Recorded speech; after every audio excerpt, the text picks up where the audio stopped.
বদৰুদ্দিন আজমল ডাঙৰীয়া যিমানখিনি ভোট আছে তাৰ পৰা যদি এটাও আমি ভোট নাপাওঁ তথাপি নিশ্চিত ৰূপত চৰকাৰ হ'ব, নিশ্চিত ৰূপত 100+ হ'ব। তেওঁলোকে কৈছে যে বিজেপি পুনৰবাৰ আহিলে দাড়ি ৰাখিব নোৱাৰিব, মহিলা বোৰখা পিন্ধিব নোৱাৰিব, নামাজ কৰিব নোৱাৰিব। আজি অসমৰ ৰাইজে জানে, কিন্তু জানিলেও আমি মাজে মাজে মনত কৰি আমি দিওঁ যে আজি যিমান মুছলমান হত্যা হ'ল, সেই মুছলমান হত্যা হোৱাৰ পিৰিয়ডটোৱে আছিলে কংগ্ৰেছৰ ৰাজত্ব সময়। আজমলৰ উত্থানে বিজেপিক সুবিধা নকৰি নিদিয়ে। আজমলৰ উত্থানৰ লগে আপোনালোকে হিন্দু ভোটটো মেৰুকৰণ, এইটো আপোনাৰ আজমলৰ উত্থান দল পটপটকৈ সত্য যে আপোনালোকে ধৰ্মীয় মেৰুকৰণ বিজেপিও কৰে, আজমলৰ উত্থান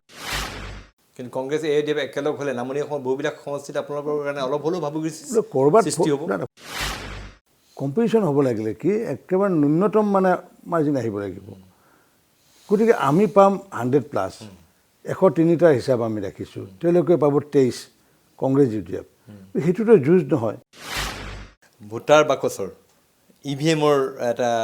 কৌশল বা EVM মেনিপুলেট কৰে, এনেকুৱা ধৰণৰ অভিযোগবিলাকো বিজেপিৰ বিৰুদ্ধে দিব বিচাৰে। আপোনাৰ বিষয়টো এইটো আহিছে যে আপুনি কৈছে যে BPF out, UPPL in already in হৈছে। আৰু BPFটো আউট মানে কি, বিজেপিৰ পৰা আউট নহয়, সেইটো অঞ্চলৰ ৰাজনীতিৰ পৰা আউট। BPFে আগে পিছে কি কৰে, মানে কংগ্ৰেছকো ঠগালে, বিজেপিকো ঠগালে, কিন্তু মোক ঠগাব নোৱাৰিলে। অখিল গগৈৰ সমৰ্থকবিলাক ক'ত? Anti BJP. বিজেপিৰ মানুহে অখিল গগৈক সমৰ্থন কৰিছে নেকি? অখিল গগৈটো আগতেও আমাক অপ'জ কৰিছে নিৰ্বাচনত, যোৱাবাৰতো অপ'জ কৰিছিলে। কিন্তু কিয় আপোনালোকে ভয় কৰিছে? কিহৰ কাৰণে অখিল গগৈ আজি কুপতি আপোনালোকে জামিন ল'ব নপৰা এটা ব্যৱস্থা কৰি ৰাখিছে, তেওঁক মুক্তি দিবলৈ আপোনালোকে উদ্যোগ লোৱা নাই চৰকাৰখন? অখিল গগৈৰ অৰিহণা কি আছে আপোনাৰ শিৱসাগৰত? অখিল গগৈৰ অৰিহণা কি আছে? আপোনালোকে যদি ভাবিছে যে গগৈ মানে যদি আহোমে ভোট দিব, তেতিয়াহ'লে আমাৰ তপন গগৈ আছে। আপোনালোকৰ দলৰ সকলো বিধায়ক এনেকুৱা কথাটো ওলাই আছে যে সকলো বিধায়কক প্ৰাৰ্থীটো নিদিব পাৰে, এনেকুৱা ব্যৱস্থা আছে? কাৰণ বিজেপিত আমি দেখিবলৈ পাওঁ যোৱাবাৰ 5টা আপোনালোকে MP সলনি কৰিলে, MP পদৰ প্ৰাৰ্থী। যে জিকাৰ সম্ভাৱনা থকা, কাৰণ আমি এইবাৰ এনেকুৱা কৰিছোঁ যে ক'তো যাতে আমাৰ খুঁত নাথাকে, কিন্তু জিকাৰ সম্ভাৱনা থকা আজি যদি মই যদি হাৰিবলগীয়া প্ৰাৰ্থী হয়, মই যদি সৰ্বগত যদি মই কাম কৰা নাই, বেয়া কাম কৰিছোঁ, কাম কৰা নাই, তেতিয়া মোক কেলৈ টিকট দিব? মুখ্যমন্ত্ৰী সৰ্বানন্দ সোণোৱালৰ নেতৃত্বতেই এইবাৰ মানে পৰৱৰ্তী চৰকাৰ যদি হয়, আপোনালোকে যিটো কৈছে 100+। এতিয়া পাৰ্লিয়ামেণ্টাৰী বোৰ্ডে এতিয়া যোৱাবাৰ যেনেকুৱাকৈ চৰকাৰ নাছিলে কাৰণে আগতে ঘোষণা কৰিছিলে। আচ্ছা, চৰকাৰ থাকিলে ছিষ্টেমটো কি সেইটো মই জানিব লাগিব। চৰকাৰ থাকিলে প্ৰজেক্ট কৰে না নকৰে। মই মানে বহুত মানে প্ৰফেশ্যনত কাম কৰিলোঁ, আৰু প্ৰফেশ্যনবিলাকৰ লগত চবতে ইয়াৰ জড়িত হৈ আছে।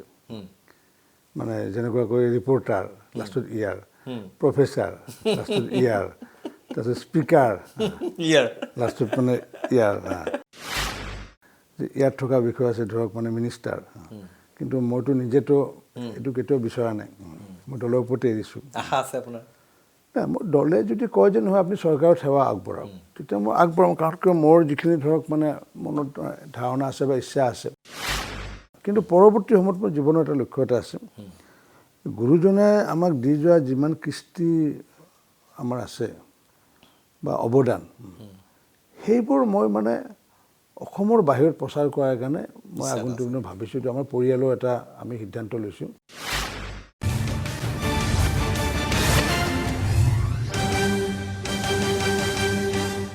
নমস্কাৰ, মাই নিউজ এণ্ড বিশেষ অনুষ্ঠান পলিটিকাৰ মাজলৈ মই প্ৰণয় বৰদলৈ পুনৰবাৰ আপোনালোকক স্বাগতম জনাইছোঁ। আজিৰ অনুষ্ঠানত আমাৰ যোৱা সংখ্যাত আমাৰ অতিথি আছিলে প্ৰদেশ বিজেপিৰ সভাপতি ৰঞ্জিত কুমাৰ দাস। ৰঞ্জিত কুমাৰ দাসৰ এই বিশেষ সাক্ষাৎকাৰৰ আজি দ্বিতীয় খণ্ডলৈ মই প্ৰণয় বৰদলৈ আপোনালোকক জনাইছোঁ স্বাগতম। মই দাসজনে এইবাৰ আকৌ এবাৰ স্বাগতম জনাইছোঁ আপোনাক এই অনুষ্ঠানলৈ। মই এতিয়া আমাৰ অসমৰ যিকেইজন আপোনাৰ বিৰোধী নেতা,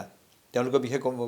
কথা পাতিব খুজিছোঁ, আৰু তেওঁলোকৰ সম্ভাৱনা, তেওঁলোকে দলত কিমান প্ৰভাৱ পেলাব পাৰে, আপোনালোকে তেওঁলোকক কিমান ভাবুকি বুলি ভাবে।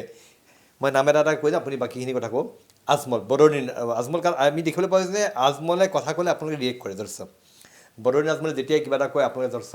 তাত প্ৰতিক্ৰিয়া প্ৰকাশ কৰা পৰিলক্ষিত হয়। গতিকে বদৰুদ্দিন আজমলক আপোনালোকে ৰাজনৈতিক থ্ৰেড হিচাপে কিমান গুৰুত্ব সহকাৰে লৈছে? নাই, তেখেতৰ কাৰণে আমাৰ ভাৰতীয় জনতা পাৰ্টীৰ একো ক্ষতি নহয়, কিন্তু তেখেতৰ যিটো ছিষ্টেম বা তেখেতৰ যিটো সংগঠন বা গতিবিধি, সেইটোৰ জৰিয়তে বিশেষকৈ ধৰ্মীয় সংখ্যালঘু মানুহ উপকৃত হ'ব নোৱাৰে গতিকে এই ধৰ্মীয় সংখ্যালঘু মানুহসকলকো যিহেতু আগন্তুক দিনত তেওঁলোকক বিকাশ কৰিব লাগিব উত্তৰণ কৰিব লাগিব গতিকে আমি ছ'চিয়েল ইঞ্জিনিয়াৰিং কৰি পেলাই তেওঁলোকৰ পৰা মুক্ত কৰিব বিচাৰিছোঁ আমাৰ এনেকুৱা কথা নহয় যে মানে তেওঁলোকৰ কাৰণে আমি ভোট পোৱাত অসুবিধা হৈছে সেইখিনি ভোট নাপালেও ভাৰতীয় জনতা পাৰ্টি চৰকাৰ গঠন কৰিব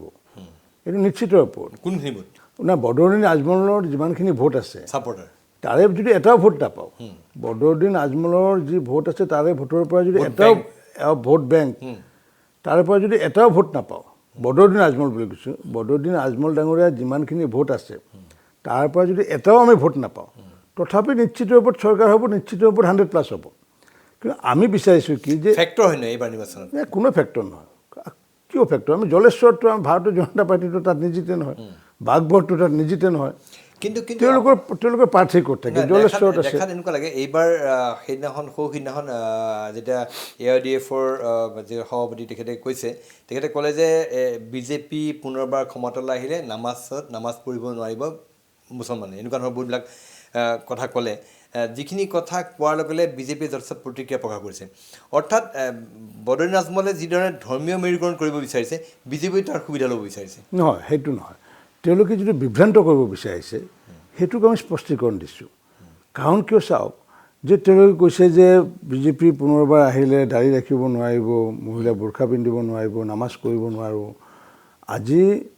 অসমৰ ৰাইজে জানে কিন্তু জানিলেও আমি মাজে মাজে মনত কৰি আমি দিওঁ যে আজি যিমান মুছলমান হত্যা হ'ল সেই মুছলমান হত্যা হোৱাৰ পিৰিয়ডটোৱে আছিলে কংগ্ৰেছৰ ৰাজত্ব সময় নেলীৰ হত্যাকাণ্ডই চাওক বাজবাৰীৰ হত্যাকাণ্ডই চাওক কোকৰাঝাৰৰ হত্যাকাণ্ডই চাওক শোণিতপুৰৰ হত্যাকাণ্ডই চাওক সেইবোৰ সময়ত কংগ্ৰেছ আছিলে গতিকে ভাৰতীয় জনতা পাৰ্টি যেতিয়া আহিলে মাননীয় নৰেন্দ্ৰ মোদী ডাঙৰ চৰকাৰ যেতিয়া আহিলে তাৰপিছত কি হ'ল এজন মুছলমান হত্যা হোৱা দূৰৰ কথা এজন মুছলমানৰ গাৰ নো মেডেলৰ ল'ৰা নাই এইটোৱে ভাৰতীয় জনতা পাৰ্টি আগতে কংগ্ৰেছৰ দিনত যিমান ঘৰ পুৰিলে মুছলমানৰ ঘৰ পুৰিলে হিন্দুৰো পুৰিছে কিন্তু মুছলমানৰ ঘৰ পুৰাৰ সময়টো হৈছে কংগ্ৰেছৰ এতিয়া মুছলমানৰ ঘৰ পুৰা দূৰৰ কথা ভাৰতীয় জনতা পাৰ্টীয়ে তেওঁলোকক প্ৰধানমন্ত্ৰী আৱাস যোজনাৰ জৰিয়তে 2,80,000 আমি গৃহ প্ৰদান কৰিছোঁ গতিকে এইবোৰ কথাটো আমি বুজাব লাগিব নহ'লে কাৰণ তেওঁলোকে যিহেতু ধৰ্মীয় গোড়ামীত যদি সেই মানুহখিনিক যদি ৰাখে তেতিয়া সেই মানুহখিনিক আমি আপলিফ্ট কৰিব নোৱাৰিম কিন্তু আজমলৰ উত্থানে বিজেপিক সুবিধা নকৰি নিদিয়ে আজমলৰ উত্থানৰ লগে লগে আপোনালোকে হিন্দু ভোটটো মেৰুকৰণ এইটো আপোনাৰ আজমলৰ উত্থান দল পটপটকে সত্য যে আপোনালোকে ধৰ্মীয় মেৰুকৰণ বিজেপিও কৰে আজমলৰ উত্থান ক'ত আজি ধুবুৰীত আজমলৰ আগৰ পৰাই আছে উত্থান হ'বলগীয়া একো নাই আজি যদি আজমলে যদি আজি ডিব্ৰুগড়ত যদি ভোট পালেহেঁতেন যোৰহাটত যদি পালেহেঁতেন গুৱাহাটীত যদি পালেহেঁতেন তেতিয়াহে আমি চিন্তা কৰিলোহেঁতেন গতিকে আজমলৰ যিখন ঠাই সেই ৰাজনৈতিক ক্ষেত্ৰখনে হৈছে মানে ধুবুৰী লোকসভা সমষ্টিৰ অন্তৰ্গত বুজিলোঁ কিন্তু আপুনি যিটো কথা কৈছে এতিয়া অসমীয়া মুছলমান যিসকল আছিলে তেওঁলোকো বিভিন্ন ক্ষেত্ৰত আপোনালোকৰ প্ৰতি অলপ ক্ষুণ্ণ হৈ আছে কাৰণ তেওঁলোকক আপোনালোকে যিমানখিনি গুৰুত্ব দিব লাগিছিল সেই তেওঁলোকক সিমানখিনি গুৰুত্ব দিয়া নাই তেওঁলোকৰ যথেষ্টখিনি প্ৰতিক্ৰিয়া প্ৰকাশ কৰিছে গৰিয়ামৰীয়া সংগঠন যিবিলাক আছে বা থলুৱা যিখিনি অসমীয়া মুছলমান আছে তেওঁলোকৰ সমস্যা তেওঁলোকক যিমানখিনি গুৰুত্ব দিব লাগে সিমানখিনি আপোনালোকে ৰাজনৈতিক গুৰুত্ব দিয়া নাই সেই কথা খুব আছে নাই তেওঁলোকক আজি আমি গুৰুত্ব দিছোঁ পূৰ্বতে দিয়া নাছিলে ডক্টৰ ইলিয়াছ আলী আজি পদ্মশ্ৰী পাইছিলে কোনে দিলে আমাৰ চৰকাৰে দিলে আমাৰ ইমৰান শ্বাহ ডাঙৰীয়া সাহিত্যবৰ সভাপতি আছিলে কোনে দিলে চৰকাৰী সন্মান মই কোৱা নাই বিজেপি দিয়া বুলি কিন্তু এই বিজেপিৰ নেতৃত্বাধীন চৰকাৰে দিলে ঠিক তেনেকুৱাকৈ আজি গৰিয়ামৰীয়া কাউন্সিল আজি এই 2 এদিনত হয়তো চাই ঘোষণা হ'লে না 2 এদিনত ঘোষণা হ'ব তে আজি সেইবোৰে হওক আজি যিমানখিনি আমি গৰিয়ামৰীয়া বুলি বা আমি কোনো জাতি জনগোষ্ঠী হিচাপে আমি চিন্তা নকৰোঁ বৃহত্তৰ অসমীয়া জাতি চাউলুং চুকাফাই যি অসমীয়া জাতি গঠন কৰিছিলে জগতগুৰু শ্ৰীমন্ত শংকৰদেৱে যি অসমীয়া জাতি গঠন কৰিছিলে আৰু সেই অসমীয়া জাতিৰ একোটা অংগ বুলি গণ্য কৰোঁ কিন্তু আজি ক্ষুদ্ৰ ক্ষুদ্ৰ জাতি হত্যাত চোৱাৰ কাৰণে আজি বিভিন্ন ধৰণৰ সমস্যা আহিছে বিভিন্ন কথা আহিছে কিন্তু আজি যিটো অৰুণোদয় যেতিয়া দিছোঁ গৰিয়ামৰীয়াও পাইছে অধিবাসী মুছলমানো পাইছে 22 লাখ দুখীয়া মহিলা পাইছে আমাৰ শ্ৰেণী বিভাজনটো হ'ব লাগে কি যে দুখীয়া মধ্যবিত্ত ধনী বুজিলোঁ কিন্তু অসমীয়া মুছলমানসকলৰ মাজত এনেকুৱা খুব আছে তেওঁলোকক যি ধৰণে ৰাজনৈতিক গুৰুত্ব দিব লাগে সেই গুৰুত্ব দিয়া হোৱা নাই বুলি তেওঁলোকৰ মাজত খুব আছে যে সেইকাৰণে মই সেইটো নামানো কাৰণ কিয় ৰাজনৈতিক গুৰুত্বটো আমি যথেষ্ট দিছোঁ আজি আমাৰ ভাৰতীয় জনতা পাৰ্টিৰ আজি বাই ইলেকশ্যনৰ নিৰ্বাচন হ'ল বাই ইলেকশ্যনৰ নিৰ্বাচন জনিয়াত আমি কাক প্ৰাৰ্থী দিলোঁ তৌফিক ৰহমান যিয়ে নেকি একজন গৰিয়ামৰীয়া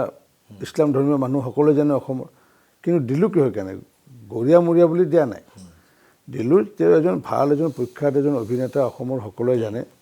আৰু যিহেতু জনিয়া বুলি ক'লে যিহেতু ইছলাম ধৰ্মীয় মানুহ এজনকে দিব লাগিব আমিতো তাত আমি তৌফিক ৰহমান ডাঙৰীয়াক প্ৰাৰ্থী দিলোঁ গতিকে আমি ক'ত গুৰুত্ব দিয়া নাই আজমলৰ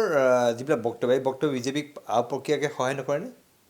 সহায় উগ্ৰ সাম্প্ৰদায়িক মন্তব্যই সহায় কি কৰিব ধৰ্মীয় মেৰুকৰণটো হ'বই আপোনাৰ নাই নাই তেওঁলোকে প্ৰত্যেক কৈছে নিৰ্বাচন হৈ আছে না তেওঁলোকে কৈছে আমি ধৰ্মীয় মেৰুকৰণ কৰা নাই কাৰণ আমি বিবেক ভোট ল'ব বিচাৰিছোঁ তেওঁলোকে আৱেগ ভোট ল'ব বিচাৰিছে পাৰ্থক্য তাত তেওঁলোকে আৱেগৰ ভোট ল'ব বিচাৰিছে আমি বিবেকৰ ভোট ল'ব বিচাৰিছোঁ আৰু মানুহে যুক্তিৰ আধাৰত বিবেক ভোটে দিয়ে আমাৰ সেইটো বিশ্বাস আছে আৰু অসমীয়া মানুহ এতিয়া আৱেগিক হৈ থকা নাই অসমীয়া মানুহ এতিয়া বিবেকিক হৈছে গতিকে সেইকাৰণে আমি সেইটো লৈ পেলাই আমি চিন্তিত হোৱা নাই য়েছ তেওঁলোকৰ ভোট বাঢ়িব পাৰে কিন্তু তেওঁলোকৰ ভোট কমিবই পূৰ্বতকৈ UDFৰ ভোট পূৰ্বতকৈ কমিবই মই এইবাৰ আপোনাক ক'লোঁ কিন্তু কংগ্ৰেছ AIDF একেলগ হ'লে নামনি অসমৰ বহুবিলাক সমষ্টিত আপোনালোকৰ কাৰণে অলপ হ'লেও ভাবুকি ক'ৰবাত সৃষ্টি হ'ব ক'ৰবাত হয়তো 2-4 হাজাৰ ভোট কমিব পাৰে ডাঙৰ কথা নহয় এইটো কিন্তু তেনেকুৱা আকৌ উজনি অসমত বাঢ়িব আকৌ ঠিক আছে বাৰু সেইটো এটা ধৰ্মীয় মেৰুকৰণৰ অন্য এটা ৰাজনীতি আচ্ছা মই আপোনাক ৰিপুণ বৰা আৰু কংগ্ৰেছ কি ক'ব আপুনি চাওক এইবাৰ নিৰ্বাচন কিমান দূৰ তেওঁলোক ফেক্টৰ হ'ব মই চাওক মই ব্যক্তি হিচাপে আজিলৈ কাকো মই সমালোচনা কৰা নাই নাই আপুনি এটা দলৰ সভাপতি গতিকে বাকী দলকেইটা তেওঁলোকৰনো কিমান ৰাজনৈতিক গুৰুত্ব আছে তেওঁলোকেনো আপোনালোকৰ প্ৰতি কিমান কেনেকুৱা ভাবুকি সৃষ্টি কৰিব পাৰে সেইকাৰণে সুধিছে এইকেইজন বৰা ডাঙৰীয়া বা কংগ্ৰেছৰ সভাপতি হিচাপে বা কংগ্ৰেছ দল হিচাপে আমাক কোনো ধৰণৰ ক্ষতি কৰিব নোৱাৰে কাৰণ কিয় তেওঁলোকৰ যিটো সংগঠনৰ ব্যৱস্থা এতিয়াও তেওঁলোকৰ কোনো সভাপতি হ'ব নহ'ব এইটো এতিয়াও ডাইলেমাত আছে সভাপতি কোন হ'ব নহ'ব এইটো মানে বাতৰিকাকত ওলাই থাকে গতিকে তেনেকুৱা এটা সংগঠনে আগন্তুক দিনত ভাৰতীয় জনতা পাৰ্টীক ক্ষতি কৰিব নোৱাৰে কাৰণ কিয় অলৰেডি মানুহৰ মনৰ পৰা আঁতৰি গৈছে কিন্তু যুঁজখনটো আপোনালোকৰ কংগ্ৰেছৰ লগতে হ'ব আপুনিয়ে কৈ আছে AIDF ফেক্টৰ নহয় কংগ্ৰেছ যুঁজ কেনেকুৱা হ'ব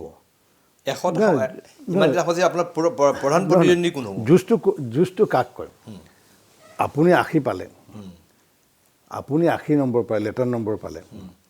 মই 75 পালোঁ দিছ ইজ কল কম্পিটিশ্যন আপুনি 80 পালে মই 26 পালোঁ এইটোতো কম্পিটিশ্যন নহয় কম্পিটিশ্যন হ'ব লাগিলে কি একেবাৰে ন্যূনতম মানে মাৰ্জিন আহিব লাগিব গতিকে আমি পাম 100+, 103টা হিচাপ আমি ৰাখিছোঁ তেওঁলোকে পাব 23 কংগ্ৰেছ UDF সেইটোতো যুঁজ নহয় এইটোতো আমাৰ প্ৰত্যাহ্বানহীন নিৰ্বাচন হ'ব এইবাৰ এশৰ মেজিকটো যিটো কৈ আছে এতিয়া বহুতেই এনেকুৱা কথা কৈ গৈছে যে বিজেপিয়ে এনেকুৱা ধৰণৰ এটা মানে ভোটাৰ বাকচৰ EVMৰ এটা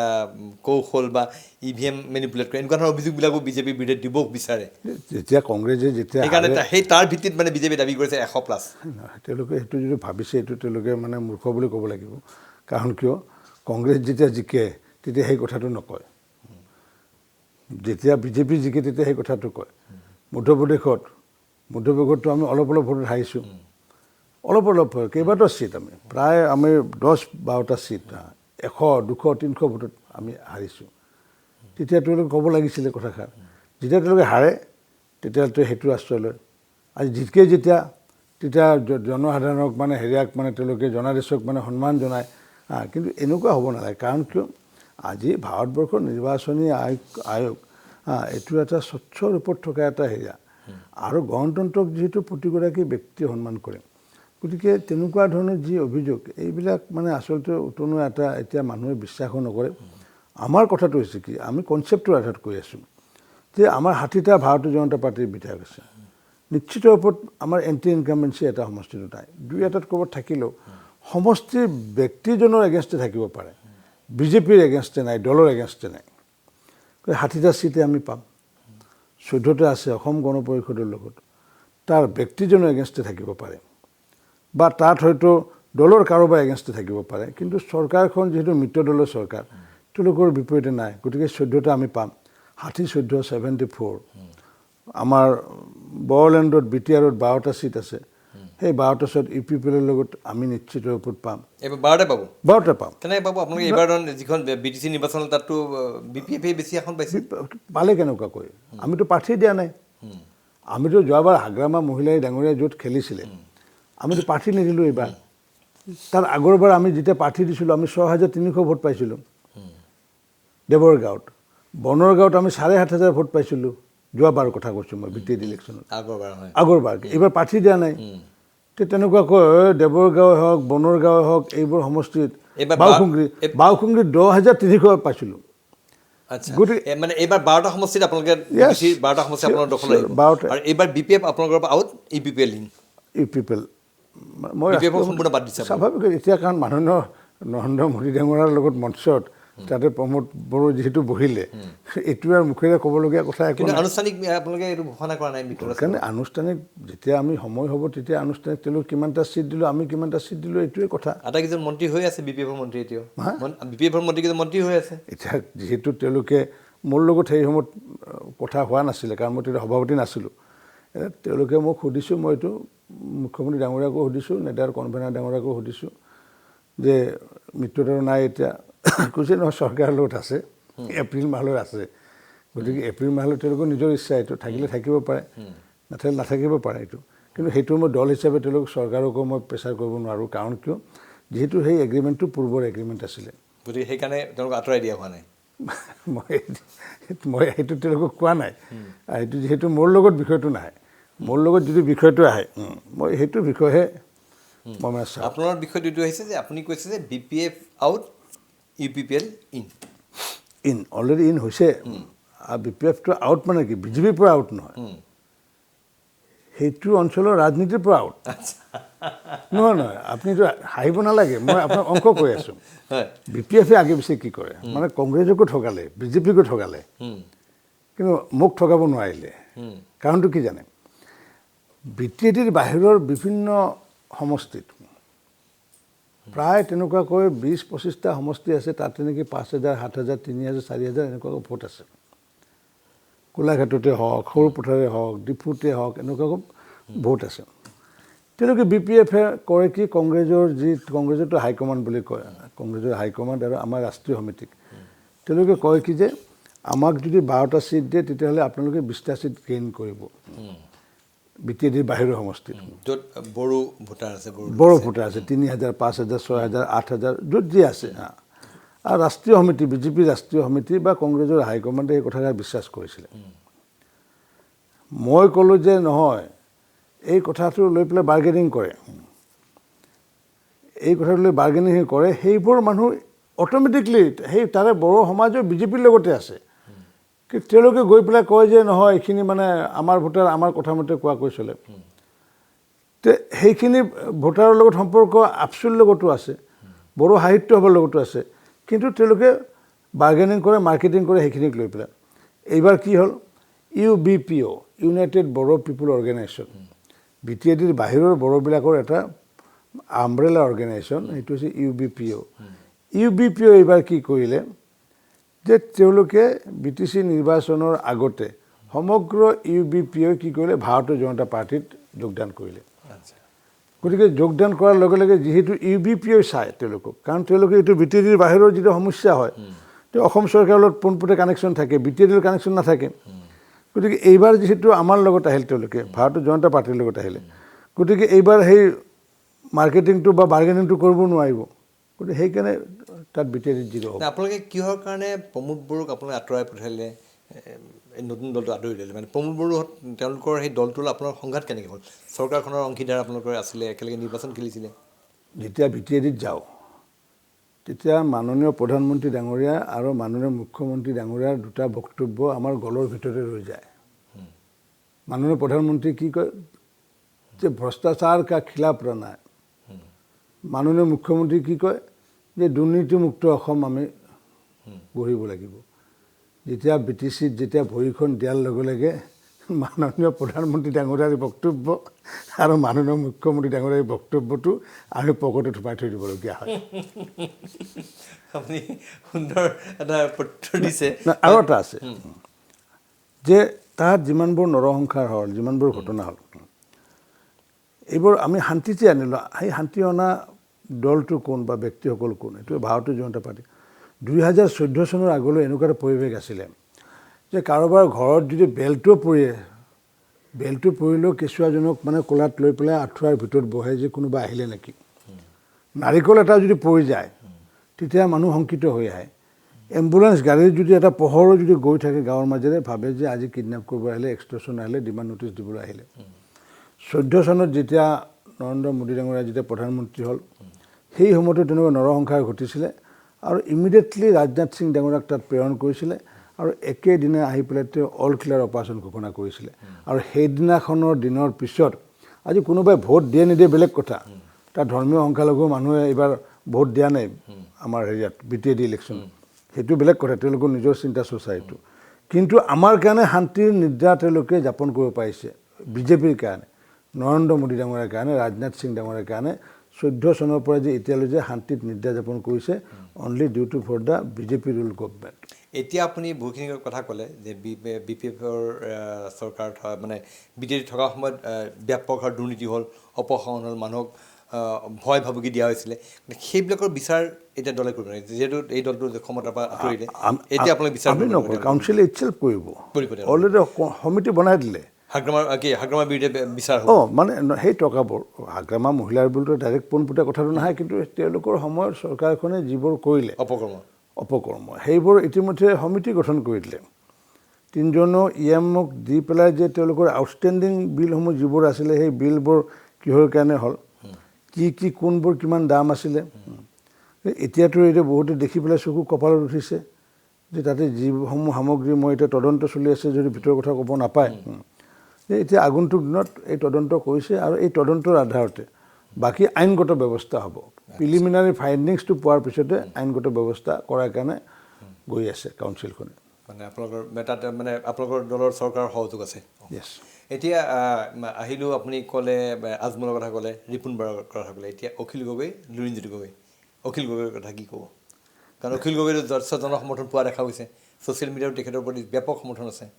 ছ'চিয়েল মিডিয়াত আছে চাওক অখিল গগৈৰ সমৰ্থকবিলাক ক'ত তো এণ্টি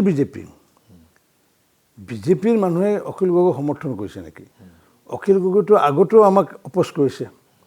নিৰ্বাচনত যোৱাবাৰতো অপ'জ কৰিছিলে কিন্তু এটা সময়ত অখিল গগৈ আপোনালোকৰ প্ৰাৰ্থীক সমৰ্থন দিছিলে নহয় যোৱাবাৰতো দিয়া নাই যোৱাবাৰ দিয়া নাই তাৰ আগৰবাৰ দিছিলে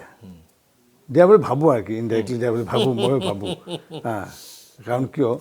যোৱাবাৰ আগৰবাৰ মই তেনেকুৱা মই দেখিছিলোঁ কিন্তু যোৱাবাৰতো অপ'জ কৰিছে আল্টিমেটলি তেখেতো যিহেতু পলিটিকেলি এটা এষ্টাব্লিছ হোৱাৰ কাৰণে যিহেতু সকলোৱে এইবিলাক তাৰিখে থাকিবই ৰাজনীতি কৰিলে কিন্তু এতিয়া সেই সময়টো নাই যে ভাৰতীয় জনতা পাৰ্টীৰ সন্মুখত বা বিবেকবান অসমৰ ৰাইজৰ সন্মুখত তেওঁলোকে প্ৰত্যাহ্বান হিচাপে থিয় দিব পাৰিব বুলি মই নাভাবোঁ কিন্তু কিয় আপোনালোকে ভয় কৰিছে কিহৰ কাৰণে অখিল গগৈ আজি কুপতি আপোনালোকে জামিন ল'ব নপৰা এটা ব্যৱস্থা কৰি ৰাখিছে তেওঁক মুক্তি দিবলৈ আপোনালোকে উদ্যোগ লোৱা নাই চৰকাৰখন নহয় আইনৰ ঊৰ্ধতটো আপুনি যাব নোৱাৰে নিখনে যাব নোৱাৰে কিন্তু চৰকাৰখনে এনেকুৱা ধৰণৰ ধাৰা জাপি দিছে তেওঁৰ ওপৰত যে তেওঁ তাৰপৰা ওলাই আহিব পৰা নাই নহয় আজি কাৰাগাৰৰ পৰা ওলাই আহিব পৰা নাই কিহৰ কাৰণে আপোনালোকে ভাবিছে যে নিৰ্বাচনৰ সময়লৈকে যদি অখিল গগৈ আমি কাৰাবন্দী কৰি আজি আপোনালোকে খালি একপক্ষীয়ভাৱে এই কথাটো মই অকল আপোনাক কোৱা নাই বুজিছে আপোনালোকে একপক্ষীয়ভাৱে এই কথাষাৰ চায় কিন্তু মই বহুত মানে ব্যথিত যে সেই আন্দোলনৰ সময়ত ভাৰতবৰ্ষত প্ৰথমবাৰৰ বাবে যে এজন বিধায়কৰ ঘৰত ভিতৰত মানুহ ৰাখি পেলাই অগ্নিসংযোগ কৰা ঘটনা ভাৰতবৰ্ষত কিন্তু হোৱা নাই বিধায়ক গুলিয়াই মাৰিছে সাংসদ গুলিয়াই মাৰিছে ভাৰতবৰ্ষত কিন্তু মানুহ ৰাখি পেলাই তাতে স্প্ৰীট ঢালি পেলাই তাতে জীৱনটোৱে অগ্নিদগ্ধ কৰিব পৰা এটা পৰিৱেশ কিন্তু ভাৰতবৰ্ষত ক'তো হোৱা নাছিলে সেইটো চাবুৱাত কিন্তু হৈ গ'ল কিন্তু সেই চাবুৱাৰ সেই ঘটনা কিন্তু কোনো কিন্তু তাত মানে বেদনাদায়ক ঘটনা হিচাপে কিন্তু বহুতে নকৰিলে মই নিজে গৈছোঁ তেওঁলোকৰ ঘৰত যেতিয়া মদৰ বটলবোৰ ভাঙি যেতিয়া তাতে সমগ্ৰ ঘৰটোত যেতিয়া যদি মানুহখিনি যদি ওলাই নাহিলেহেঁতেন ঘৰৰ ভিতৰৰ পৰা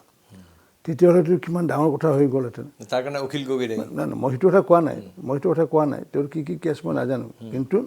মই সেই আলমটোৰ কথা ক'লোঁ সেই আন্দোলনৰ সময়ত এতিয়া তেখেতৰ কি অভিযোগ আছে কি নাই মই সেইটো কেছ ষ্টাডিও কৰা নাই কিন্তু আইনৰ ঊৰ্ধত আমি কোনো যাব নোৱাৰোঁ তো আমি আগতে কৈছোঁ যে তেওঁলোকে এতিয়া হাইকোৰ্টত পৰা নাই সুপ্ৰিম কোৰ্টত যাওক যিহেতু আমি ন্যায়ালয়ৰ ওপৰতো আস্থা আমাৰ সকলোৰে আছে আৰু ন্যায়ালয়ে দিছে ব্যৱস্থাও দিছে সুপ্ৰিম কোৰ্টে যাওক মই আশা ৰাখিছোঁ সুপ্ৰিম কোৰ্টে এইটো ঘৰত ৰিলিজ কৰিব মই আশা ৰাখিছোঁ জেলত থকা অখিল গগৈ আপোনালোকৰ কাৰণে অধিক বিপদজনক হৈ পৰিব নেকি নাই বিপদজনক কেনেকুৱা পাব ক'ৰবাত তেওঁ ল এণ্ড অৰ্ডাৰ চিটুৱেশ্যন হেৰি কৰিছে বেলেগ কথা এইটো আমাৰ যেতিয়া এতিয়া ইলেকশ্যন যেতিয়া আহিব ইলেকশ্যনটো অসম চৰকাৰৰ অকল নাথাকে ইলেকশ্যন মানে কমিশ্যনত থাকিব ল এণ্ড অৰ্ডাৰ চিটুৱেশ্যনক কণ্ট্ৰল কৰাটো গতিকে সেইটো লৈ পেলাই মই ভবা নাই কিন্তু কথা হৈছে কি তেওঁ যিহেতু আমি আইনৰ যিহেতু উৰ্ধত নহয় তেওঁলোকো আইনৰ উৰ্ধত নহয় তেতিয়াহ'লে approach to the supreme court will take its decision কালিৰ সংখ্যাত আপুনি সাক্ষাৎকাৰত আপুনি কৈছিলে যে অখিল গগৈৰ বিষয়ে যে অখিল গগৈ আপোনালোকৰ কাৰণে এইবাৰ মানে আপোনালোকে বিশেষ কৌশল লৈ থৈছে অখিল গগৈৰ কাৰণে শিৱসাগৰত কি ভাবিছে অখিল গগৈ আপোনালোকৰ যদি শিৱসাগৰত নিৰ্বাচন খেলে আৰু তেওঁৰ সমৰ্থকসকল আপোনালোকৰ কাৰণে কিবা সমস্যাৰ সৃষ্টি কৰিব নাম্বাৰ ওৱান অখিল গগৈৰ অৰিহণা কি আছে আপোনাৰ শিৱসাগৰত অখিল গগৈৰ অৰিহণা কি আছে আপোনালোকে যদি ভাবিছে যে গগৈ মানে যদি আহোমে ভোট দিব তেতিয়াহ'লে আমাৰ তপন গগৈ আছে তপন গগৈক প্ৰতিজন আহোম মানুহে ভোট দিছে নেকি প্ৰতিজন গগৈ মানুহে ভোট দিছে নেকি গৌৰৱ গগৈক প্ৰতিজন গগৈ মানুহে ভোট দিছে নেকি আপোনালোকে যিটো ভাবি আছে শিৱসাগৰৰ বাহিৰৰ মানুহে যিটো কথা ভাবি আছে শিৱসাগৰৰ মানুহে সেই কথাটো ভবা নাই এইটো মই এটা মানে হেৰিয়া ক'লোঁ তাৰোপৰি আমাৰ যি সংগঠনৰ যিটো ব্যৱস্থা যিটো মাইক্ৰ' মেনেজমেণ্ট আমাৰ সংগঠনটো এনেকুৱা আৰু লোকৰ সংগঠন এনেকুৱা যে আজি সাগৰৰ ঢৌ আমি দেখিছোঁ নিমিষতে আহে নিমিষতে মাৰ যায় ভাৰতীয় জনতা পাৰ্টীৰ যিটো ঢৌ সেইটো ঢৌ হৈছে সাগৰতলীৰ নিৰবিচ্ছিন্ন ঢৌ চিৰপ্ৰৱমান অন্য দলবোৰৰ ঢৌবোৰ কি হয় আৱেগৰ ঢৌ নিমিষতে আহে নিমিষতে মাৰ যায় আমাৰ বিবেকৰ ঢৌ নিৰবিচ্ছিন্ন ঢৌ সাগৰতলীৰ নিৰবিচ্ছিন্ন ঢৌ সেইকাৰণে শিৱসাগৰত মইতো ৱেলকাম জনাইছোঁ লুৰিণজ্যোতি গগৈ অসম জাতীয় পৰিষদ অসম জাতীয় পৰিষদ একেবাৰে চালুকীয়া অৱস্থাত আছে মই মানে কৈছোঁৱে আপোনালোকে আগৰ সংখ্যাত মই কৈছোঁৱে আগৰ ইয়াত যে সংগঠনটো এনেকুৱা বস্তু নহয় আৰু কংগ্ৰেছৰ কিমান দিন পুৰণা এটা সংগঠন কংগ্ৰেছৰ এইটো নহয় যে আমাতকৈ যে তেওঁলোকৰ বেয়া আছিলে এইটো নহয় কিন্তু তেওঁলোকে মানে ধৰক বিভিন্ন সময়ত বিভিন্ন কথা যেনে কংগ্ৰেছে কয় যেনে ৰিপুণ বৰা ডাঙৰীয়াই কি ক'লে সেইদিনা যে কংগ্ৰেছৰ অপশাসন ব্যভিচাৰ ভ্ৰষ্টাচাৰৰ কাৰণে অসমৰ ৰাইজে অতিষ্ঠ হৈ বিজেপিক ভোট দিলে তাৰমানে এডমিট কৰিলেতো কংগ্ৰেছৰ অপশাসন ব্যভিচাৰ ভ্ৰষ্টাচাৰ মিথ্যাবাদী আৰু তাৰ বিপৰীতে মই কি ক'লোঁ যে তেওঁ কৈছে কংগ্ৰেছৰ অপশাসন মই কৈছোঁ আমাৰ বিজেপিৰ সুশাসন তেওঁ কৈছে কংগ্ৰেছৰ অপশাসনৰ কাৰণে ৰাইজে কংগ্ৰেছক ভোট নিদিলে মই কৈছোঁ যে বিজেপিয়ে কৈছে মই কৈছোঁ বিজেপিৰ সুশাসনৰ কাৰণে ৰাইজে পুনৰবাৰ আশীৰ্বাদ দিব গতিকে তেওঁলোকে ইমান সংগঠন থকাৰ পিছতো আৰু ক'ত এইবোৰ দল কি নাম ক'লে এইটো লুৰিণজ্যোতি দলটো অসম জাতীয় অসম জাতীয় পৰিষদ গতিকে অসম জাতীয় পৰিষদ আজি হঠাৎ সৃষ্টি হোৱা দল ভোট কিছু নিব ভোট কাৰ ভোট নিব বিজেপিক নিদিয়া ভোট ভালে হৈছে কাৰণ সেইখিনি যদি নাথাকিলেহেঁতেন সেই ভোটখিনি আকৌ কংগ্ৰেছত গ'লহেঁতেন দেখোন আপুনি ভালে পাইছে মানে কা বিৰোধী শক্তিটো বিভাজিত হৈ গৈছে কংগ্ৰেছ সেইটোলৈ ফেক্টৰ নাই জাতীয় পৰিষদ মই কৈছোঁ তেওঁলোকৰ কাৰণে ভাৰতীয় জনতা পাৰ্টীৰ ভোট এটা ক্ষতি নহয় আৰু বাকী ধৰক গৌৰৱ গগৈ কি ক'ব গৌৰৱ কংগ্ৰেছৰ এজন কাৰ্যকৰ্তা এজন সাংসদ তেনেকুৱাতো আমাৰতো 9জন আছে আমাৰ তেনেকুৱা আমাৰ 9জন আছে আমাৰ 10জনে আমি আচলতে নগাঁৱতো মই এম পি বুলিয়ে ভাবোঁ মই কাৰণ কিয় আমি যোৱাবাৰতকৈ 1.5 লাখ ভোটত বেছি ভোটত জিকিছোঁ বেছি ভোট পাইছে আপোনালোকে বুজিছোঁ যোৱাবাৰ আমাৰ যিমান ভোট আছিলে তাতকৈ এইবাৰৰ নিৰ্বাচনত আমি 1.5 লাখতকৈ অধিক ভোট বেছি পাইছোঁ আচ্ছা তাৰমানে যোৱাবাৰৰ পাৰফৰ্মেঞ্চৰ আমাৰ পাৰফৰ্মেঞ্চ ভাল আচ্ছা হাইছোঁ বেলেগ কথা এইটো ইউ ডি এফৰ কংগ্ৰেছৰ এইবোৰ এইটো কোনো ফেক্টৰ নহয় এইটো আৰু আপুনি গৌৰৱ গগৈৰ কথাটো গৌৰৱ তেওঁতো সাংসদ এজন তেওঁৰ বিষয়টো ক'বলগীয়া একো নাই মই মানে প্ৰদ্যুৎ বৰদলৈ গৌৰৱ গগৈ এইবিলাক একো আপোনালোকৰ কাৰণে কোনো একোজন ব্যক্তি কাৰণ একোজন কাৰ্যকৰ্তা আমি কওঁ আমি সাংসদৰ কাৰ্যকৰ্তা কওঁ ময়ো এজন কাৰ্যকৰ্তা তেওঁ এজন কংগ্ৰেছৰ কাৰ্যকৰ্তা তেওঁ কংগ্ৰেছৰ কাম কৰি যাব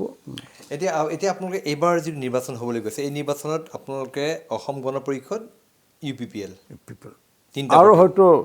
2-এটা থাকিব পাৰে হয়তো সৰু সুৰা দল হয়তো এতিয়া এইটো কথা ওলাইছে যে গণশক্তি এক প্ৰকাৰ বিজেপিত চামিল হোৱাৰ নিচিনাই হৈছে বুলি কৈছে বা নহয় সেইটো আচলতে নহয় মানে তাত গণশক্তিটোৰ হৈছে কি এতিয়া আমাৰ ৰণোজ পেগুটো আমাৰ বিজেপিৰ হৈ গৈছে ভুৱন পেগুৰ ক্ষেত্ৰত আমাৰ দলৰ মাজতে কিছু মানে বিবাদ হৈ গৈছে, যাৰ কাৰণে আমি আজি আমাৰ সাংগঠনিক সাধাৰণ সম্পাদক ফণীনাথ শৰ্মা আৰু আমাৰ সাংসদ তপন গগৈক মই সৰজমিন তদন্ত কৰাৰ কাৰণে জনাইত পঠাইছোঁ। কাৰণ কিয় আমাৰ দলৰ বহু কাৰ্যকৰ্তাই মোক লিখিতভাৱে এইটো বিৰোধ কৰিছে, এইটো তেখেতে যোগদান কৰে বিৰোধ কৰিছে। গতিকে সেইকাৰণে তাত বাস্তৱতানো কি আছে এইটো চোৱাৰ কাৰণে মই পঠাইছোঁ। গতিকে বিলীন হোৱাটো কথা অহা নাই, গতিকে আগন্তুক দিনা আমি চৰ্চা কৰিম এইটো নিশ্চয়। আৰু আপোনাৰ কিমানটা সমষ্টিত আপোনালোকে এইবাৰ প্ৰতিদ্বন্দ্বিতা কৰিব? 126টাৰ ভিতৰত বিজেপিয়ে কিমান আসনত প্ৰতিদ্বন্দ্বিতা কৰিব? অসম গণ পৰিষদত কিমানখন আসন আপোনালোকে এৰিব? UBPলৈ কিমানখন আসন দিব? এৰা নেৰা বিষয়টো সেইটো আমি এতিয়া সিদ্ধান্ত লোৱা নাই, যিহেতু ভাৰতীয় জনতা পাৰ্টীৰ এখন ৰাষ্ট্ৰীয় সমিতি আছে। অসম এইবাৰ পূৰ্বতকৈ অধিক আসনত প্ৰতিদ্বন্দ্বিতা কৰিব? না, মই কথা কৈ আছোঁ, ভাৰতীয় জনতা পাৰ্টীৰ যিটো ৰাষ্ট্ৰীয় সমিতি আছে, অসম গণ পৰিষদৰ কেন্দ্ৰীয় সমিতি, সেইখন ৰাজ্যিক সমিতি নহয়, তাহাঁতৰো কেন্দ্ৰীয় সমিতি। UPPLৰ যদিও পৰিসৰ কম, তাহাঁতৰো সেইখন কেন্দ্ৰীয় সমিতি। এই তিনিটা কেন্দ্ৰীয় সমিতি মাৰ্চ মাহত তেওঁলোকে বহি পেলাই আমাৰ উপস্থিতিত এটা সিদ্ধান্ত হ'ব, আৰু সেই সিদ্ধান্তৰ যিটোৱে হয় সেইটো আমি মানি ল'ম। এইটো ইতিমধ্যে অসম গণ পৰিষদ দলৰ সভাপতি অতুল বৰাৰ লগত আমি সিদিনা কথা পাতিছিলোঁ। অতুল বৰাই কৈছে যে এইবাৰ নিৰ্বাচনত তেওঁলোকে যোৱাবাৰ 24খন আসনত 24টা সমষ্টি আপোনালোকে এৰি দিছিলে, তাৰ 14খন জিকিলে। এইবাৰ তেওঁলোকে 45খন আসন বিচাৰিব পাৰে বা বিচাৰিব, কাৰণ তেওঁলোকে দিছে বহুত ঠাইত বোলে তেওঁলোকৰ গণভিত্তি বেছি আছে। এইবাৰ AGPৰ সভালৈ মানুহ যথেষ্ট আহিছে, তাৰ ভিত্তিত দাবী কৰিছে। সেইটো কথা, সেই দাবীটো আপোনালোকে কেনেধৰণে বিবেচনা কৰিব? এই বিষয়টো লৈ পেলাই, কাৰণ কিয় আমি যেতিয়া সন্মুখী বহিম, আমাৰ উদ্দেশ্যটো হ'ব কি, প্ৰথম লক্ষ্যটো হ'ব কি, যে ভাৰতীয় জনতা পাৰ্টী নে AGP আমাৰ সেইটো লক্ষ্য হ'ব নোৱাৰে। লক্ষ্য হ'ব লাগিব আমাৰ যে মিত্ৰ দলৰ প্ৰাৰ্থী ক'ত জিকাৰ সম্ভাৱনা আছে, মিত্ৰ দলৰ প্ৰাৰ্থী ক'ত দিয়াৰ ভুলৰ কাৰণে কংগ্ৰেছে ওলাই যাব পাৰে, সেইবোৰ দিশ আমি চালি জাৰি চাব। কিন্তু যোৱাবাৰতকৈ বেছি অধিক আসন যাবনে এইবাৰ? কাৰণ এইবাৰতো আপোনালোকে বিভিন্ন ঠাইত সাংগঠনিক তৎপৰতা যথেষ্ট বৃদ্ধি কৰিছে। যোৱাবাৰ কিমান আসনত আছিল আপোনালোকৰ প্ৰতিনিধি? যোৱাবাৰত তেওঁলোকৰ মানে টোটেল কিমান 24টা আছিলে নেকি মই নাজানো, কিন্তু এইবাৰ মই যিটো অসমৰ পৰিৱেশ মই যিটো জানো বা মোৰ দলৰ যিটো মই জানো এছেছমেণ্ট, এই দলৰ সেইটো হিচাপে তেওঁ কোৱা কথাষাৰৰ লগত মানে মোৰ চিন্তা চৰ্চাৰ মানে মিল হোৱা নাই। দেখা যাওক কি হ'ব, এইটো আমি আলোচনা কৰি ল'ম। আগতকৈ বেছি এৰিব নে কম এৰিব? নাই, বাঢ়িব পাৰে, কমিবও পাৰে, বাঢ়িব পাৰে আৰু কমিব পাৰে। আপোনালোকৰ দলৰ সকলো বিধায়ক, এনেকুৱা কথা ওলাই আছে যে সকলো বিধায়কক প্ৰাৰ্থীটো নিদিব পাৰে, এনেকুৱা ব্যৱস্থা আছে নেকি? কাৰণ বিজেপিত আমি দেখিবলৈ পাওঁ যোৱাবাৰ 5টা আপোনালোকে MP সলনি কৰি দিলে। এই মুহূৰ্তলৈ তেনেকুৱা অহা নাই, কিন্তু আমাৰ এতিয়া ছাৰ্ভে চলি আছে। কিন্তু আপুনি আগতেও কৈছে যে সকলো বিধায়কে টিকেট নাপায়। নহয়, সেইটো কথা মই কোৱা নাই, মই কৈছোঁ ছাৰ্ভেৰ আধাৰত। ছাৰ্ভে কিহৰ ওপৰত কৰিব? ইউনিবিলিটিৰ ওপৰত, যে জিকাৰ সম্ভাৱনা থকা। কাৰণ আমি এইবাৰ এনেকুৱা কৰিছোঁ যে ক'তো যাতে আমাৰ খুঁত নাথাকে, গতিকে জিকাৰ সম্ভাৱনা থকা। আজি যদি মই যদি হাৰিবলগীয়া প্ৰাৰ্থী হয়, মই যদি সৰ্বগত যদি মই কাম কৰা নাই, বেয়া কাম কৰিছোঁ, কাম কৰা নাই, তেতিয়া মোক কেলৈ টিকট দিব? আৰু যদি মই ভাল কাম কৰিছোঁ, মোৰ ইউনিবিলিটি আছে, স্বাভাৱিক ৰূপত টিকট দিব। নিৰ্বাচন সমাগত নাই, এইটো ছাৰ্ভে চলি আছে, মানে মই ৰেফাৰেঞ্চটো দিয়ে ক'লোঁ। মোৰ যদি জিকিব পৰা সম্ভাৱনা যদি নাই, দলে মোক কেলৈ টিকেট দিব? তাৰমানে কিছু সংখ্যক বিধায়কৰ পাক্ষিকতা, মানে পাক্ষিকতা বুলি নহয়, কিছুমান বিধায়কে প্ৰাৰ্থীটো হেৰুৱাব পাৰে। এইটো এতিয়া ছাৰ্ভে হৈ আছে, ছাৰ্ভেটো মই যিহেতু দেখা নাই, ছাৰ্ভেটো ময়ো মাৰ্চ মাহত গম পাম, তেতিয়াহে মই ক'ব পাৰিম। মোৰ যদি ইউনিবিলিটি নাথাকে, মই প্ৰাৰ্থীটো নাপাম। মই কাৰ্যকৰ্তা হিচাপে কাম কৰিম। মোৰ দলৰ দায়িত্ব হ'ব কি যে মই প্ৰাৰ্থীটো নাপাব পাৰোঁ, কাৰণ আমাৰ দলত ব্যক্তি কোনো মুখ্য হ'ব নোৱাৰে, দল মুখ্য। আমাৰ পদুম ফুল তাত থাকিব, পদুম ফুল জিকাব লাগিব। ব্যক্তিৰ চেহেৰাটো কেনেকুৱা হয় সেইটো ভেৰিয়াছ চেহেৰা থাকে, কিন্তু আমাৰ প্ৰতীকটো এটা থাকে, পদুম ফুল থাকে। দলৰ মুখ্য নেতা এইবাৰ কোন? মানে সৰ্বানন্দ সোণোৱাল নে হিমন্ত বিশ্ব শৰ্মা? কাৰণ বিভিন্ন ঠাইতে হিমন্ত বিশ্ব শৰ্মাই দলৰ ব্যাপকভাৱে নিৰ্বাচনী প্ৰচাৰ, মানে এক প্ৰকাৰ নিৰ্বাচনী প্ৰচাৰ চলোৱা দেখা গৈছে। আপোনাৰ নেতৃত্বত নিৰ্বাচন হ'ব, বুজিলোঁ, কিন্তু মই ভাবিছোঁ দলৰ পৰৱৰ্তী মুখ্যমন্ত্ৰী পদৰ প্ৰাৰ্থী কোন হ'ব পাৰে, সেইটো লৈ পেলাই এটা বিতৰ্ক হৈ আছে। নহয়, এই আপুনি যদি ক'লে এইটো বিতৰ্ক হৈছে, এইটো বিতৰ্কটো সংবাদ মাধ্যমত হৈ আহিছে। মোক আজিলৈ কোনো এজন কাৰ্যকৰ্তাই একদম বিলিভ, মই একদম সঁচা কথা কৈছোঁ আপোনাৰ সন্মুখত, কোনো এজন কাৰ্যকৰ্তাই, মইতো সমগ্ৰ অসমৰ সমগ্ৰ মণ্ডল সমগ্ৰ বুথ ঘূৰিছোঁ, কোনোদিন কোনো এজন কাৰ্যকৰ্তাই কোৱা নাই যে দাদা এইবাৰ মানে মুখ্যমন্ত্ৰী কোন হ'ব। কোনো এজন কাৰ্যকৰ্তাই কোৱা নাই। কিন্তু এইটো সংবাদ মাধ্যমত সৃষ্টি এইটো কিন্তু আপোনালোকে মানে মুখ্যমন্ত্ৰী পদৰ প্ৰক্ষেপিত প্ৰাৰ্থী পূৰ্বতে ঘোষণা কৰিবনে নিৰ্বাচনৰ পূৰ্বতে এইটোতো পাৰ্লিয়ামেণ্টাৰী বৰ্ডে কৰে এইটো এইটো পাৰ্লিয়ামেণ্টাৰী বৰ্ডে কি সিদ্ধান্ত লয় এইটো সম্পূৰ্ণ তেওঁলোকৰ ওপৰত থাকে এইটো মুখ্যমন্ত্ৰী সৰ্বানন্দ সোণোৱালৰ নেতৃত্বতেই এইবাৰ মানে পৰৱৰ্তী চৰকাৰ যদি হয় আপোনালোকে যিটো কৈছে 100+। এতিয়া পাৰ্লিয়ামেণ্টাৰী বৰ্ডে এতিয়া যোৱাবাৰ যেনেকুৱাকৈ চৰকাৰ নাছিলে কাৰণে আগতে ঘোষণা কৰিছিলে আচ্ছা চৰকাৰ থাকিলে ছিষ্টেমটো কি সেইটো মই জানিব লাগিব চৰকাৰ থাকিলে প্ৰজেক্ট কৰে না নকৰে এতিয়া সেইটো মই নাজানো কিন্তু চৰকাৰ নথকা ঠাইত প্ৰজেক্ট কৰি দিয়ে আচ্ছা চৰকাৰ থকা ঠাইত মানে কি কৰে সেইটো মই এতিয়াও বিষয়টো মই কিন্তু জ্ঞাত নহয় যাৰ কাৰণে মই এইটো ক'ব নোৱাৰোঁ সেইকাৰণে পাৰ্লিয়ামেণ্টাৰী বৰ্ডৰ সিদ্ধান্ত হ'ব মানে ক'ৰবাত অলপমান দুধুৰ-মুধুৰ স্থিতি আছে মুখ্যমন্ত্ৰী সৰ্বানন্দ সোণোৱাল এইবাৰ পৰৱৰ্তী এইটো প্ৰাসংগিকতা অহাই নাই যিহেতু এই বিষয়টো অহাই নাই মোৰ কাৰ্যকৰ্তাৰ পৰা অহা নাই খালি মই আপোনালোকৰ সংবাদ মাধ্যমৰ পৰাহে শুনি থাকোঁ মই শেষৰফালে আহিছোঁ মই আপোনাক এতিয়া ব্যক্তিগতভাৱে দুই এটা কথা সুধিব খুজিছোঁ যিহেতু ৰঞ্জিত কুমাৰ দাস পূৰ্বতে সাংবাদিক আছিলে আমাৰ সাংবাদিক সতীৰ্থ আছিলে তেখেতে নৰ্থ ইষ্ট টাইমছত কাম কৰিছিলে তেতিয়া মই আমাৰ অসম কাকতৰ সাংবাদিক আছিলোঁ তেতিয়া তেখেতক ঘনিষ্ঠভাৱে পাইছোঁ গতিকে সেই সাংবাদিকতা তাৰ পূৰ্বতে তেখেতে সাংবাদিক হোৱাৰ পূৰ্বতেও তেখেতে বটনীৰ মাষ্টাৰ ডিগ্ৰী হোল্ডাৰ মই সেইটো আছিলে মানুহজনৰ বেলেগ বেলেগ হেৰি আছে বটনীৰ MSc কৰিলে তাৰপিছত সাংবাদিকতাৰ পাঠ্যক্ৰম সম্পূৰ্ণ কৰিলে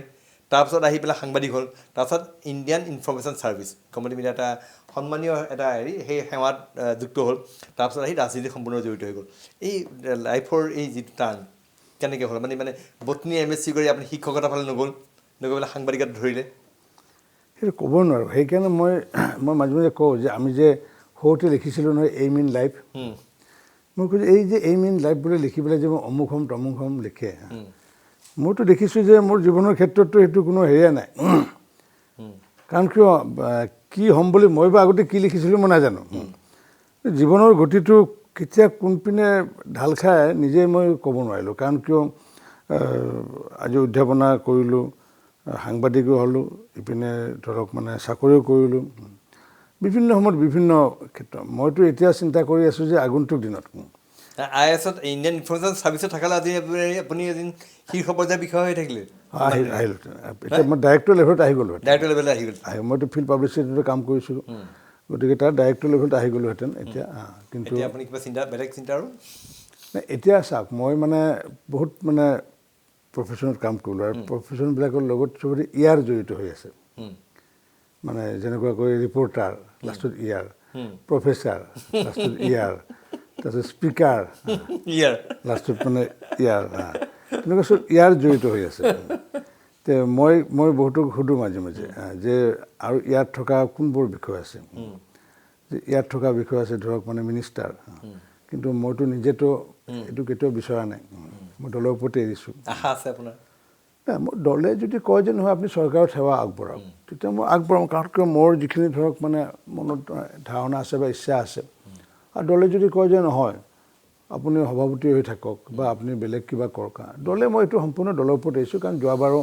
মোক আহি সুধিছিলে যে आपका ফাৰ্ষ্ট প্ৰিফাৰেঞ্চ क्या है सरकार में जाना है क्या पार्टी में रहना है मैं तेरे कॉलेज जे नहीं मेरा फर्स्ट प्रेफरेंस कुछ एक भी नहीं है ये आप लोग का मर्जी है मैं पार्टी का कार्यकर्ता है आप लोग जो चाहेगा हम ऐसा करेगा যি নহওক পিছত পুনৰবাৰ মোক হেৰি কৰিলোঁ কিন্তু পৰৱৰ্তী সময়ত মোৰ জীৱনৰ এটা লক্ষ্য এটা আছে গুৰুজনে আমাক দি যোৱা যিমান কৃষ্টি আমাৰ আছে বা অৱদান সেইবোৰ মই মানে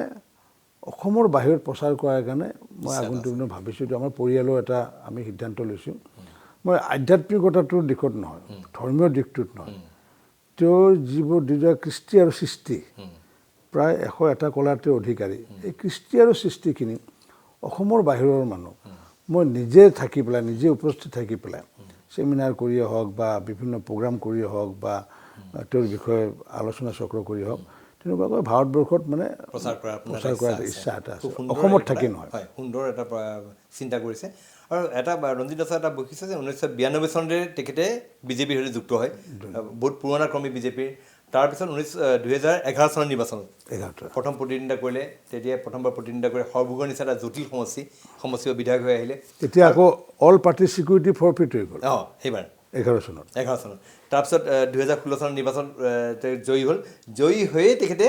পোনপটীয়াভাৱে অসম বিধানসভাৰ অধ্যক্ষৰ দায়িত্ব ল'লে আৰু খুব কম বয়সত আচলতে অসম বিধানসভা অধ্যক্ষ হ'ল তাৰ পৰা অসম বিধানসভা অধ্যক্ষ থকা কালৰ পৰা আহি তেওঁ 2017 চনত তেখেতে প্ৰদেশ বিজেপিৰ দায়িত্ব ল'লে আৰু এই প্ৰদেশ বিজেপিৰ দায়িত্ব লোৱাৰ পিছত তেখেতৰ কাৰ্যকাল শেষ হোৱাৰ পিছতো পুনৰবাৰ কাৰ্যকাল বৃদ্ধি কৰি তেখেতক দায়িত্বত ৰখা হৈছে আৰু বৰ্তমান তেখেতৰ নেতৃত্বত নিৰ্বাচন এইবাৰ অনুষ্ঠিত হ'ব আৰু তেখেতৰ হয়তো এটা মন্ত্ৰী হোৱাৰ এটা মনত সপোন আছে বাসনা আছে হয়তো নাই বাসনা সপোন নাই যেতিয়া যি দায়িত্ব মোৰ জীৱনত কামৰ কোনো সৰু ডাঙৰ একো নাই কামৰ সৰু ডাঙৰ একো নাই মইতো ভাবোঁ যে যেতিয়া হস্পিটেলত যাওঁ ডক্টৰবিলাকক ভাবে যে তেওঁ ডাঙৰ বুলি ভাবে কিন্তু মইতো ভাবোঁ যে নহয় যে ড্ৰেচাৰজনো ডাঙৰ কাৰণ ড্ৰেচাৰজনে যদি মোক ড্ৰেছিং নকৰে চিলাইটো যদি নকৰে ৰক্তক্ষৰণ হৈ থাকিব ডক্টৰজনে কি কৰিব নাৰ্ছজনে যদি মোক যদি ইনজেকশ্যনটো যদি নিদিয়ে তেওঁৰ কৰ্মটোও মহৎ কৰ্ম গতিকে সকলো কৰ্ম আৰু ৰঞ্জিত দাস আৰু এটা বৈশিষ্ট্য যে তেওঁ যিহেতু পূৰ্বত নাটক কৰিছিলে অসম নাট্য সন্মিলনৰ তেখেতে ফাউণ্ডাৰ প্ৰতিষ্ঠাপক সাধাৰণ সম্পাদক আছিল নহয় জানো সেইবিলাক আছিলে গতিকে ৰাইজৰ লগত সদায় আছে আৰু তেখেতে যদিও আজি ইমানখিনি গুৰুদায়িত্ব পাইছে তেখেতে কেতিয়াও তেনেকুৱা অহংভাৱ দেখা নাই সদায় মানুহৰ লগত থাকে যি নহওক এইবাৰৰ নিৰ্বাচনত প্ৰতিদ্বন্দ্বিতা কৰিবলৈ লৈছে আকৌ এবাৰ মই সুধিছোঁ সৰ্বক নিশ্চিত নহয় না দলে যদি মোক কয় যে আপুনি মাজুলীত যাওক মই মাজুলীত যাম দলে যদি মোক কয় আপুনি জালুকবাৰীত যাওক মোৰ ইচ্ছা বুলি নাথাকে নাই নাই দলে যদি এতিয়া চাওক না পাটাচাৰী ৰাইজে মোক বিচাৰিছে সৰভোগৰ ৰাইজেতো বিচাৰে নট অনলি পাটাচাৰী গুচি ভৱানীপুৰৰ ৰাইজে বহুত মই গৈ থাকোঁ বিভিন্ন আনটাইড টেণ্ডাৰ ফাণ্ডৰ মই কাম কৰিছোঁ গতিকে পাটাচাৰীকুছি ৰাইজে যিমান বিচাৰিছে ভৱানীপুৰ ৰাইজেও বিচাৰিছে আনকি শেহতীয়াকৈ বিজনী ৰাইজেও বিচাৰিছে বিভিন্ন ৰাইজে মোক আহি দলীয়ভাৱে বিভিন্ন পত্ৰ দি পেলাই জনাইছে আৰু কেতিয়াবা এনেকুৱা হৈছে এদিনাখন আজি মাধৱদেৱৰ সত্ৰ এটা আছে গৌমৰ সত্ৰ হেৰামদ সত্ৰ তাতে গৈছে সেৱা কৰিবলৈ গৈছিলোঁ পৰৱৰ্তী দিনাখন মিডিয়াত ওলাই গ'ল যে ৰঞ্জিত দাসে এইবাৰ পলাশবাৰীত খেলিব গতিকে এনেকুৱা কথাও হৈ আছে কিন্তু ৰাইজে কিন্তু পাটাচাৰী ৰাইজে বিচাৰিছে এইটো স্বীকাৰ কৰিব লাগিব তেওঁলোকে কিয় বিচাৰিছে মই নাজানো কিন্তু মোক কৈছে যে আপুনি উন্নয়নৰ কাম কৰাৰ কাৰণে আমাৰ পাটাচাৰীকুছিত আহক গতিকে সৰ্বগেৰে পাটাচাৰীকুছি হৈ যাব পাৰে আপোনাৰ সমস্যা দলে মোক ক'লোঁ কি দলে যদি মোক কয় মাজুলীত খেলিবলৈ দলে যদি মোক জালুকবাৰীত খেলিবলৈ কয় মই খেলিব লাগিব ঠিক আছে শেষত আপুনি ক'লে আপোনালোকৰ মিত্ৰজোঁটে 100ৰ ওপৰ পাব 100+। কংগ্ৰেছক কিমান আসন দিছে আপোনালোকে কংগ্ৰেছ আৰু ইউডিএফ মিলি পেলাই 22ৰ পৰা 23 কংগ্ৰেছ আৰু এডিএফ মিলি আৰু এই যিটো ৰাইজৰ দল আৰু অসম জাতীয় পৰিষদ যদি 103ৰ লগত যদি 23 যদি যোগ কৰি দিয়ে তেতিয়া 126 ওপৰ গুচি গ'ল আৰু বেলেগ কোনো পাব নোৱাৰে যদি 103 যদি হয় তাৰ লগত যদি 23 যদি যোগ কৰে তেতিয়া 126 ঠিক আছে আমি সেয়া আছিলে প্ৰদেশ বিজেপিৰ সভাপতি তেখেত হাউচ পেডৰো অধ্যক্ষ আছিলে আৰু বহু কথা পাতিবলগীয়া আছিলে মই বিশেষ দীঘলীয়া নকৰোঁ আপোনাক পুনৰবাৰ শুভেচ্ছা দিলোঁ আপোনাৰ নেতৃত্বত আপুনি যিটো সপোন দেখিছে আপোনালোকৰ চেনেল মাই নিউজকো মই ধন্যবাদ জনাইছোঁ আৰু আপোনালোকৰ দৰ্শকসকলকো ধন্যবাদ জনাইছোঁ এই ধন্যবাদ জনাই তেখেতক আমি শুভেচ্ছা জ্ঞাপন কৰি যি নিৰ্বাচন সমাগত তাৰ কাৰণে মই তেখেতক শুভেচ্ছা জ্ঞাপন কৰি আমাৰ বিশেষ অনুষ্ঠান পলিটিকাৰ মাজৰ পৰা মই প্ৰণয় বৰদলৈ মোৰ ভিডিঅ' সহযোগী অজয় আৰু পংকজৰ সৈতে বিদায় লৈছোঁ ধন্যবাদ ৰত্ন পৰীক্ষা কৰাৰ কাৰণে নৰ্থ ইষ্টৰ প্ৰথমটো ISO আৰু গভৰ্ণমেণ্ট চাৰ্টিফাইড লেবৰেটৰীত শীঘ্ৰেই যোগাযোগ কৰক ইণ্টাৰনেশ্যনেল জেমছ টেষ্টিং লেব কানাড়া বেংকৰ ওচৰত পাণবজাৰ গুৱাহাটী